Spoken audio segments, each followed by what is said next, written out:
During our first years in residency, we're often treated like we're whores or like dirt. And if we make mistakes, we're shouted at and humiliated, or we're subjected to sexist comments and questions about our sex lives.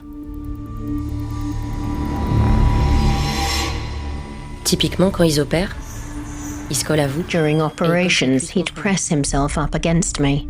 In consultations or while performing surgery, he'd put his hand on my thigh. And he'd say things like, "I'm not wearing any underwear today." That's how things start. And you begin to ask yourself, what is going on? Can I say no? Est-ce que je peux dire non?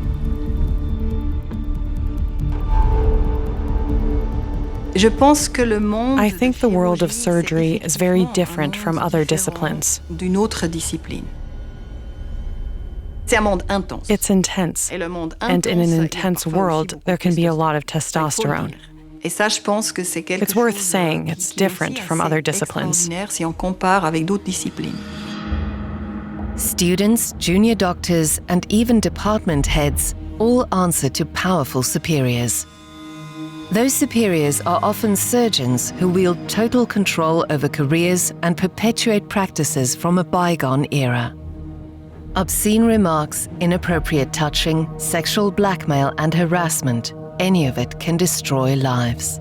Pendant la nuit, on a commencé la nuit au bloc opératoire parce qu'il y avait pas mal. Et vers 3-4 heures du matin... It was quite busy in the operating theatre that night. At about 3 or 4 in the morning, he suggested I go to a staff room. He turned on the TV. Then he started saying provocative things, telling me that everyone was sleeping with each other at work.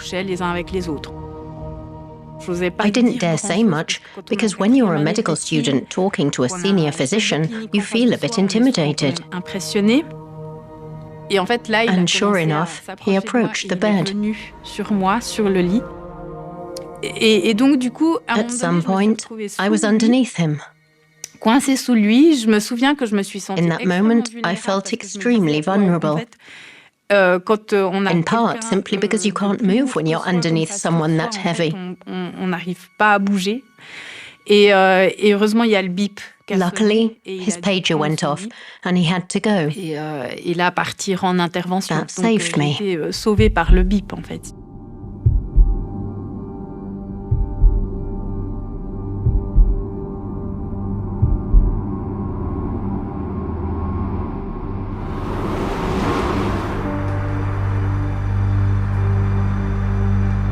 Emmanuelle was 22 years old and completing her first-year residency in surgery. During a night on call at Geneva University Hospitals, she was almost raped by the chief resident in surgery. She kept quiet for fear of reprisal. If I'd filed a complaint, it would have put my career at risk. I was afraid I wouldn't be able to become a surgeon if I spoke out. She decided not to report the incident and tried to forget the assault so it wouldn't jeopardize her dream career in surgery. During the rest of her time there, she learned that the mistreatment of female staff was not unusual. It was simply being swept under the rug. La manière dont s'adressaient certains chirurgiens, the way some surgeons treated me made me feel either like a whore or a maid. They turned to me when they wanted me to do something for them, or to tell me they were attracted to me. Or they'd comment on my appearance. I wasn't at all made to feel like a valued doctor. I felt worthless all the time.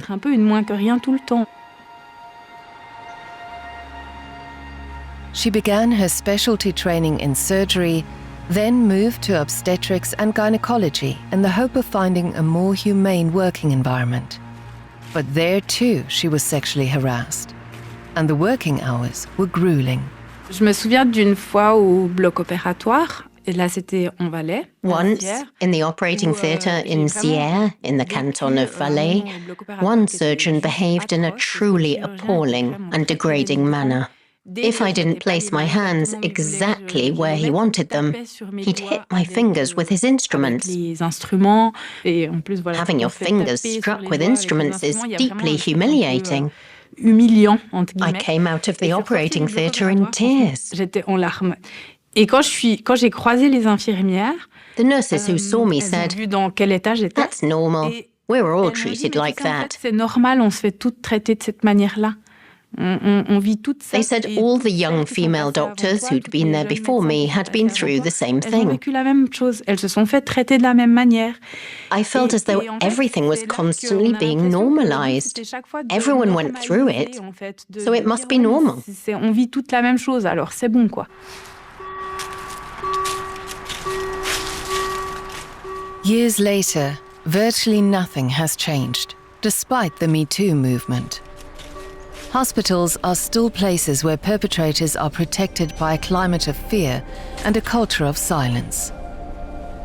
Most of the witnesses we interviewed wished to remain anonymous. Others were pressured not to speak to us.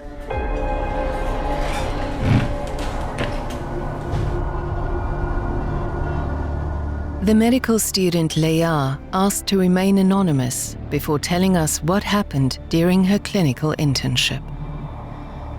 Je ne m'attendais pas à vivre une atmosphère aussi sexiste. I hadn't expected to find such a sexist atmosphere, even though I'd been warned about it beforehand. You're never really ready for something like that. You're cautioned not to dress too sexy and to stay strong, because you might hear things or experience behaviors and attitudes that are inappropriate. Et des attitudes qui seront peut-être pas adéquates. You're told to just not play along, that these people don't understand boundaries. But you still experience difficult situations. Problématique. Oui. Yes. In surgery? Oui. Yes. Il y a eu plusieurs événements. There were several incidents. One of the first was when a senior resident showed me an organ and asked me how hard it was. Then he said it was as hard as his cock. À quel point il était dur, puis il m'a dit qu'il était dur comme sa bite. Comment vous avez réagi? How did you respond to that? Là, j'ai fait semblant. I pretended I hadn't heard. It's difficult to know how to react, especially as a student facing a senior colleague. C'est pas très bien quoi dire ou quoi So faire. you just keep quiet, like everyone else in the operating theater. Comme toutes les autres personnes présentes dans le bloc ce jour-là. And no one responded? Non. No.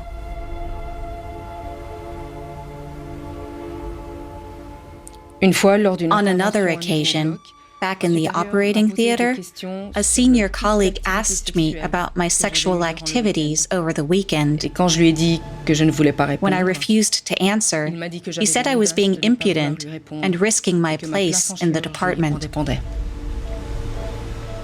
A form of blackmail carried out by a clinical director during an operation. Leia quickly learned that she would have to put up with this kind of harassment if she wanted to continue pursuing her career. On se fait engager d'abord les premières années sur nos dossiers, encore très pauvres. After all, we're initially only hired on the basis of our applications. There's not much professional experience on those yet, just a resume and our university grades.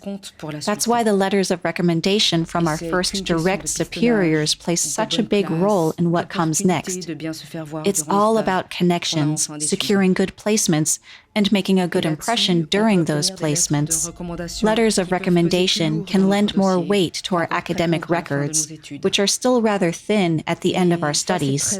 This is very important if you want to secure a sought-after assistant post.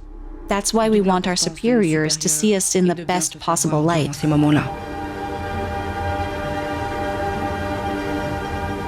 Young trainee doctors rely on the goodwill of their superiors to progress in their careers. This dependency is fertile ground for abuse of power and sexual harassment.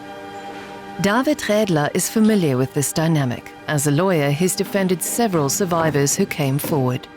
Le milieu médical Two factors are crucial when it comes to sexual harassment in medical environments. The first is hierarchy. There are all these different specializations. You've got senior medical staff and doctors in training, and there are various levels, including the nursing staff. And we know that in workplaces with a pronounced hierarchy, there's a greater risk of sexual harassment. And the second reason is that there are too many people for too few positions. That's why people in positions of power get a certain amount of leeway. People are afraid to challenge them because they fear for their careers and ultimately their professional future.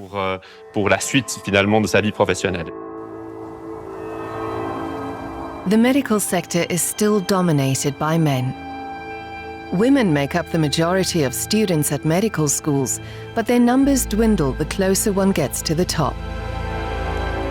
At the Lausanne University Hospital, less than a quarter of senior resident posts are held by women. In Geneva, the figure is about 25%. In surgery, there are even fewer females at the top. One of them is Barbara Wildhaber, a leading authority on liver transplantation and the head of pediatric surgery at Geneva University Hospitals. She's endured a great deal to make her mark in a male-dominated field. In surgery, you need to be assertive. You have to make decisions. There's a strong culture of leadership.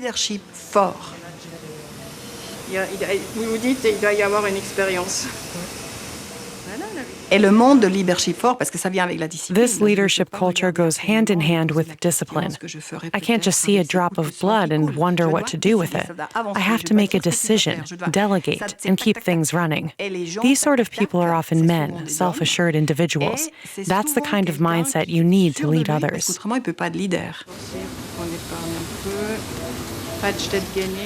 In the operating room, we work closely side by side. It's physically demanding. We work up a sweat, and when emotions are involved, boundaries are sometimes crossed. Is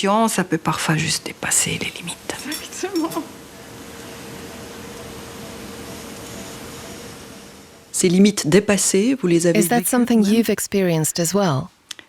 Yes. Many times. Vous savez, à l'époque, ça fait 30 ans que j'ai commencé la médecine. When I started out in medicine 30 years ago, it was practically the norm. So common that people almost started joking about it. So yes, I've experienced it too, both when I was younger and as I got older. The last time was about 4 years ago. J'ai 3 scènes en tête où c'est clair. There were 3 incidents which, by today's definition, took place against my will. When I was alone in an office with a man, I was touched and kissed against my will. I was alone in an office with a man who, in 2 of the 3 incidents, was higher up than me in the hierarchy.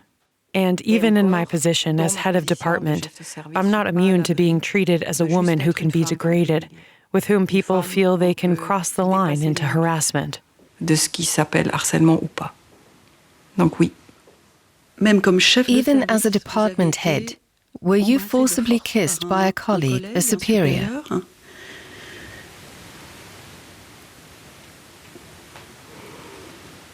Were you surprised that this could still happen to you at this stage in your career, given your good reputation and your position in the hierarchy? C'est extrêmement humiliant. It's incredibly humiliating. C'est extrêmement humiliant. Pardon. It's incredibly humiliating. Sorry. I didn't think I'd get upset. Yes, because it's extremely humiliating. You think you've reached a point where you can speak and argue objectively and even have differences of opinion. By crossing a line, the other person is overstepping their bounds. More women are entering the surgical profession. But at what cost? Why do incidents of abuse still occur in hospitals? How can we prevent future generations from suffering at the hands of their bosses? Medical schools have recognized the problem and have been increasing efforts to counter it. Who did you choose as your intern in the operating theatre? I chose Lucy today. Lucy's a very good student. I agree. She's lovely. Ah, there you are. Yes, where should I stand? Come over here.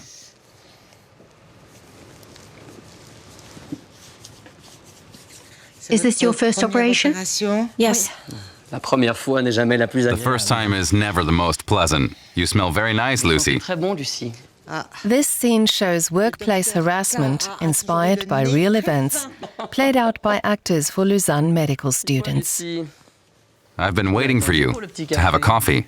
The university hopes this course will help prepare students for things they might encounter during their internships.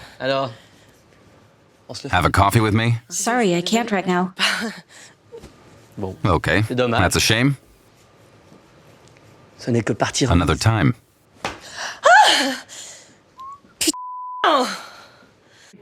Surveys carried out in recent years have reached the same conclusion. Almost 1 in 2 female medical students have experienced sexual harassment. That's more than in other professional training settings. Joël Schwartz is one of the course leaders responsible for preparing students for the abuse they might face during their internships. Je suis assez désolée, je suis assez navrée de devoir les préparer à ça. I'm so sorry that I have to prepare them for this. It's terrible, but it's the reality. I always end the course by saying that I hope it was useful, but also that I hope there won't be much need for it. But it's still a reality. Vous soulevez quelque chose de très important, je pense que c'est la blague. Il dit c'est une blague, hein? In role-play sessions, students are asked to intervene if they think a comment or gesture crosses the line. Then they take on the role of the person being harassed and respond. Biology is complicated when it comes to work schedules. Tricky to fit it all in with the children down the road.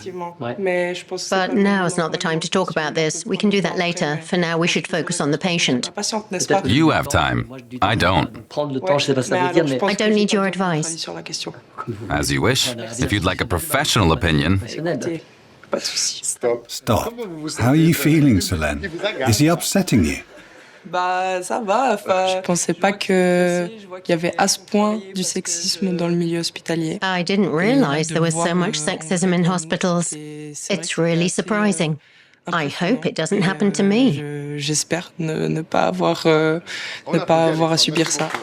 Docteur Villanova. Voilà, vous êtes formidable. Ce que je trouve aussi intéressant dans le théâtre, c'est que tout à coup, c'est autre chose de se retrouver. It's interesting to put yourself in the shoes of someone who's being discredited or called out for an inappropriate comment. Avec des remarques inadéquates. Finding the right comeback isn't easy. When you're taken aback, it's hard to find the perfect phrase to put someone in their place. That's why role-playing is so important.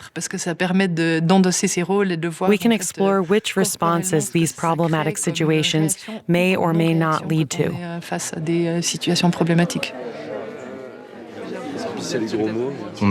At university, we learn about the importance of human contact and about social values that must be respected. That this affects medical students more than others really isn't normal.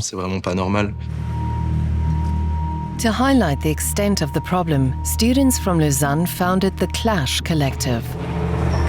One of its campaigns provides hospitals with posters that show the kinds of abuse and sexism interns face. I put it in your panties. You could hold his cock. That's a good job for interns. If I were speaking with the intern, I'd tell her 11 p.m. tonight. The quotes are from testimonies gathered from students. Lausanne University Hospital is on the front line of zero tolerance for harassment. It was the first to adopt the Clash campaign. Le CHUV s'est positionné très tôt. Lausanne University Hospital took a stand earlier than other hospitals. When problems come to your attention, what do you do? Alors, il y a une enquête qui est faite par les ressources humaines.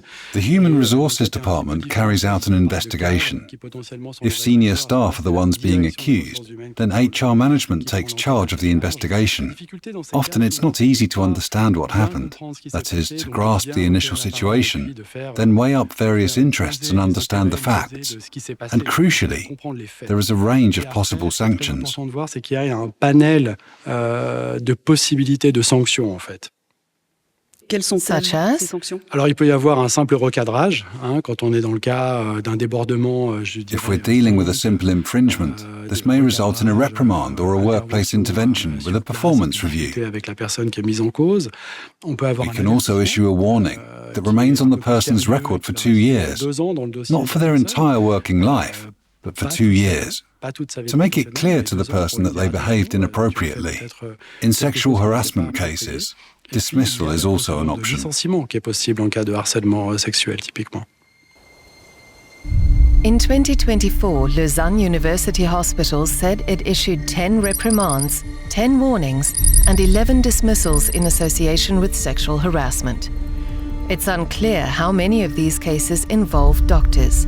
To our knowledge, only one head of department was dismissed.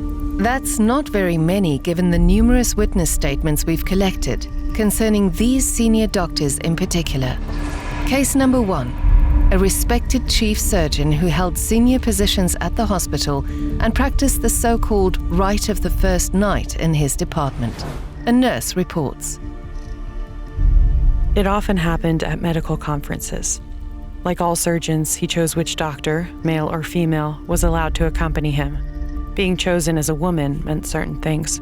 After dinner and a drink in the piano bar, you had to go up to his room. Everyone knew, if you wanted to get ahead, you had to go through with it. He threatened to ruin the careers of anyone who complained or tried to harm his reputation. Case number 2. The appointment to head of department of a surgeon who had been disciplined in the past for incidents classified as harassment. We've seen documents showing that staff unions campaigned against his promotion for over a year. But the hospital management said the incidents were a thing of the past and that this surgeon was entitled to forgiveness.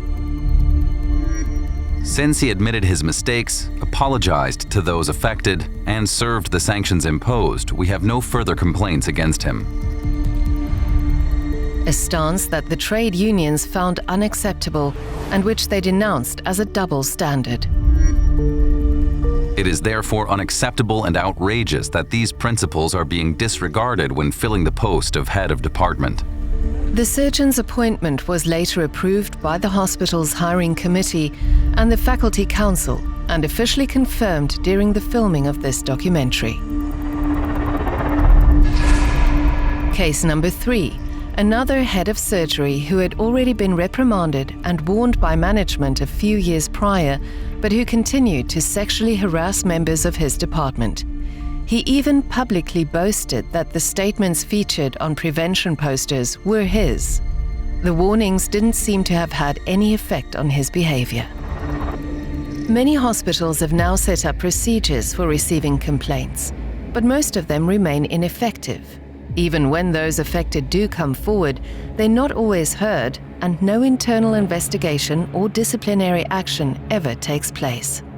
C'est souvent le premier stade qui fait défaut dans un employeur. Formally passing on this information is the first step, and employers often fail to do even this.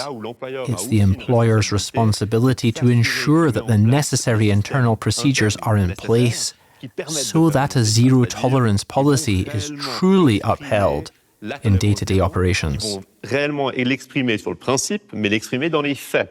This is absolutely crucial, because only then are you compelled to take action. On ne peut pas non plus faire un show There doesn't have to be a big fuss. As an employer, you can't completely denigrate a perpetrator either. You can't expose them in front of everyone. That would violate their rights. Employers have little room to maneuver. They must demonstrate that they are taking action. At the same time, they must ensure they don't go too far and react disproportionately. This cautious response works in favor of doctors abusing staff. Some get away with it for years, such as one particular surgeon, a senior physician in Geneva, who harassed young doctors in his department. He then moved on to France, where he was soon promoted to chief physician at a university hospital. His behavior didn't change. In 2024, his case came to light when colleagues publicly denounced his conduct. French media reported a former colleague repeated the same accusations in a telephone interview. He was a dreadful boss, treating interns, students, and nursing staff in a humiliating and appalling manner. The men he'd harass psychologically, and the women he'd harass sexually. Here's a message he sent to a young intern. You're obsessed with it. Good. We'll play it like strip poker. The first one to say something silly has to take off some clothing. It's more fun that way, and it'll help you relax. In 2023, a complaint alleging psychological and sexual harassment was lodged against the surgeon in France. While awaiting the court's decision, he returned to Switzerland, where he now works in a private clinic. Cases of doctors accused of harassment appearing before court remain rare. Survivors still often find themselves alone and helpless in the face of sexual harassment. Julie, an assistant physician at a Swiss hospital, approached management, but to no avail. She was the one who had to leave after years of enduring sexual abuse in her department. Ce qui est compliqué, c'est que vous pouvez aller très loin. It's complicated because you feel ashamed and go to such great lengths. You want the job and the degree so much. It was so hard to even get this far. So you tell yourself you're not going to risk it all for some small physical thing. After all, what is sex anyway? It's part of everyday life. I'll be experiencing it every day. Everyone seems to know what's going on and everyone turns a blind eye. But will I be going through this for the rest of my life? And when things get too unbearable, and when you speak up or distance yourself, you immediately feel the consequences. Suddenly, you're no longer consulted during operations or in discussions about patients' records. You're ignored and you've lost all your rights. Julie feels trapped. If she rejects her superior's advances, she'll no longer be able to progress in her career or perform operations. Her days off are taken away by bosses who wield excessive power, even beyond the confines of their own hospital. Souvent, les médecins adjoints, les professeurs, les chefs de service, senior physicians, professors, head surgeons, and hospital directors often have contacts at other hospitals. They're members of scientific societies and European associations. That makes it hard to apply for jobs elsewhere.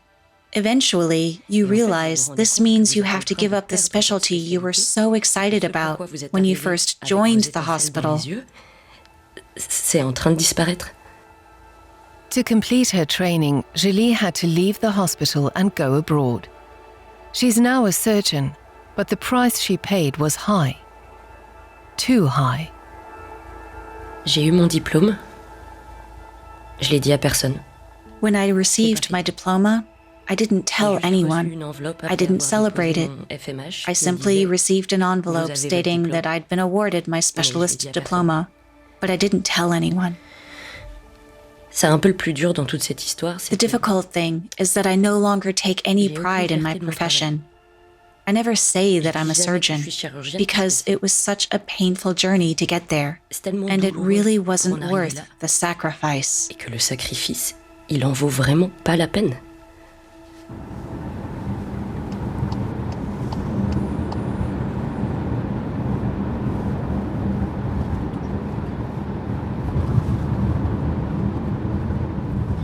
Cette route, elle m'inspire le fait de rentrer à la maison, en fait. When I drive along this road, I want to go home. Back to a place where I can rest. Back to a comfortable, safe home. A place where I feel welcome. Un endroit où on m'accueillait aussi. Après, c'est sur cette route. I've also had some dark thoughts on this road. J'ai eu des idées noires, en fait. I pictured simply veering off the road in my car.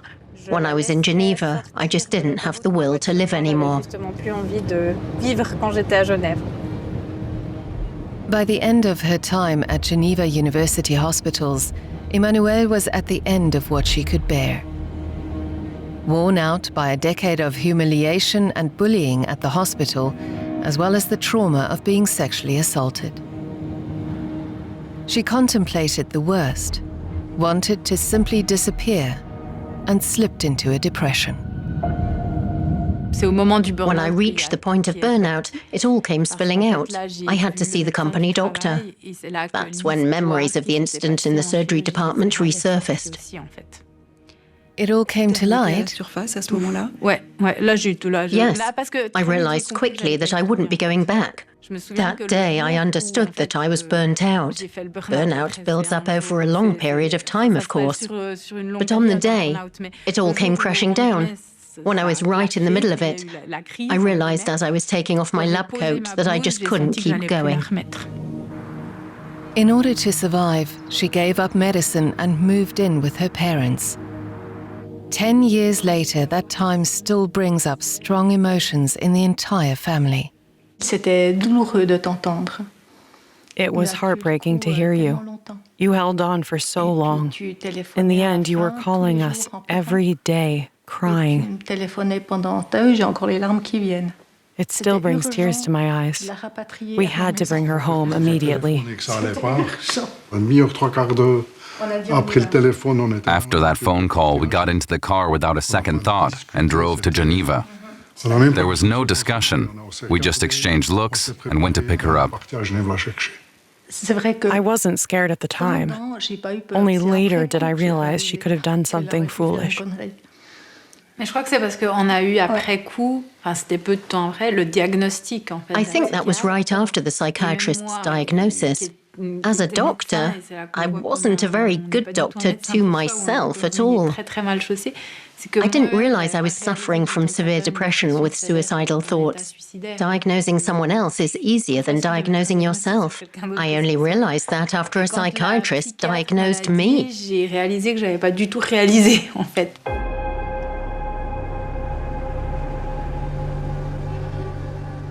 Je crois que je suis arrivée à un stade où je me suis dit soit c'est ma vie. I got to the point where I told myself, either I live my life, or I stay trapped in this prison of prestige and elitism and lose all respect for myself. But there it was, in my head, in my entire body. I had to leave. That's when I decided to respect myself more, when I realized this was a toxic environment for me. Far away from the hospital, fashion, perfume and styling have helped Emmanuelle regain her balance.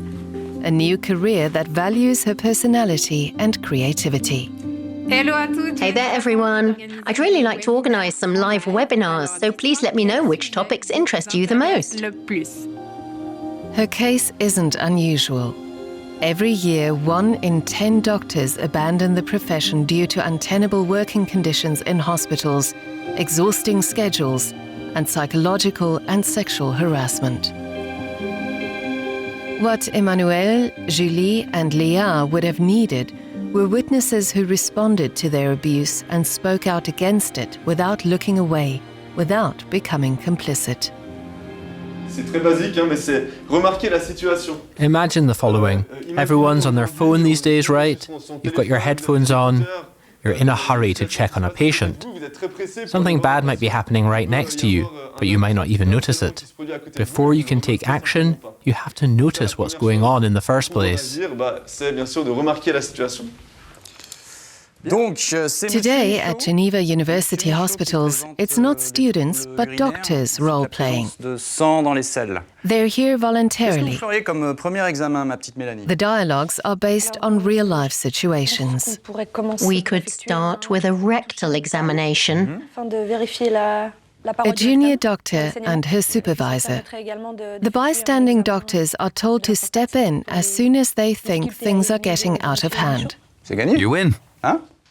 Not only was that the right answer, but that also means you get to do it. I don't know if you've ever performed a rectal exam before. There's a first time for everything. I may only be a senior resident, but that strikes me as an inappropriate comment. She hasn't won anything, and the patient hasn't won anything either. Merci d'avoir soulevé. Le but, c'est justement de donner du pouvoir aux gens qui sont autour de la victime. The aim is to empower the people around the person targeted by abuse. I think bystanders are one of the keys to bringing about this cultural change. In everyday life, there are certain behaviors that are clearly problematic and constitute harassment. But there's also a gray area. In the workshop, we looked at 2 minor incidents. Responding to these as well can help shut down inappropriate jokes and uncomfortable situations in the future, which, as we know, are the breeding ground for more serious behavior. And it rarely happens out of the blue. It usually occurs in an environment that has enabled it over time. These workshops aren't compulsory, so abusive doctors aren't normally here. Protected by the system, they can seem unassailable. A person familiar with the system describes it like this. If the abuser is a nurse, they're sacked. But a surgeon, that's fine, they save lives. Between 2023 and 2024, the Geneva University Hospitals said it issued 4 reprimands and 7 dismissals on the grounds of sexual harassment. How many doctors are among them? Hospital management won't say. We're only aware of 1 doctor being dismissed. Numbers like these reinforce a sense of impunity. C'est tout le problème qu'on voit en tant que tel, c'est-à-dire c'est vraiment mettre en balance. And that's the problem. Employers have to weigh the pros and cons. Is it worth retaining someone who's highly profitable, who brings in clients and expertise and enhances the clinic's reputation? Or should an employer take legal action against that person and part ways with them? It's a difficult decision for a hospital to make. In most cases, those receiving abuse and harassment are reluctant to file a formal complaint and pressured into switching departments instead, while the aggressors remain in their posts. Vous allez avoir de plus en plus de cas de harcèlement sexuel. Sexual harassment will keep on happening because perpetrators know that when they cross the line, there's barely any risk involved. On est en des comportements qui sont limites. This sense of impunity and omnipotence reinforces the culture of silence within hospitals. If those being targeted by abuse and harassment don't feel supported by management, it's hard for them to speak up. Professor Barbara Wirthaber didn't report her harasser at Geneva University hospitals at the time. Just as the others, she tried to forget her painful experiences. J'en ai pas parlé à 4 ans. Je choisissais I didn't talk about it. I'd made up my mind. It's not possible. I'm locking it away in a drawer, locking it twice, and I won't mention it again. I kept it a secret because it just couldn't be true. It's humiliating to be degraded like that. Bringing it up would just prolong the shame. That's how I felt back then. But then I talked to the people around me, and they encouraged me to speak out. There are plenty of reasons why you might think it's easier to shut the drawer and throw away the key. And I'm convinced that nobody would have believed me. They'd say, as a senior resident, that couldn't have happened to you. Or, did you maybe lead him on a bit? I've even heard, didn't you enjoy it too? Peut-être ça t'a plu.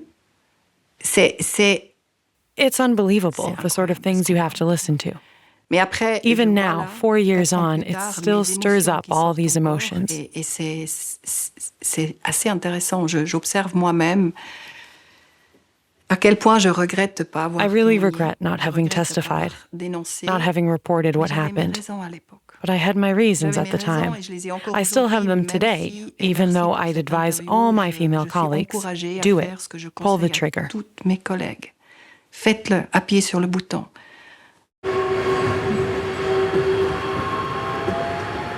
Breaking the silence and reporting incidents forces hospitals to protect the survivors rather than the perpetrators. Those in our investigation who dared to speak out despite a prevailing climate of fear hope to contribute to change, provided that sanctions follow. Preaching zero tolerance and stepping up preventive measures aren't enough if those in power are allowed to keep getting away with crossing the line. C'est vraiment le moment que les choses elles changent. We need change, and one step in that direction is talking about it openly, because secrets and things left unsaid prevent change. There are still differences in the way we treat people based on their gender. It's absurd that we haven't made more progress by now.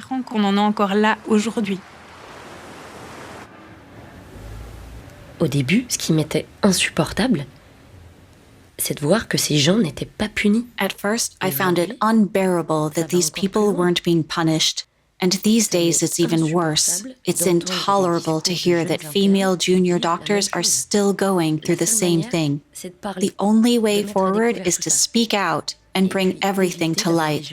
We need to help young women not to be afraid of showing up for work, to not fear becoming surgeons. We shouldn't be afraid of practicing our profession.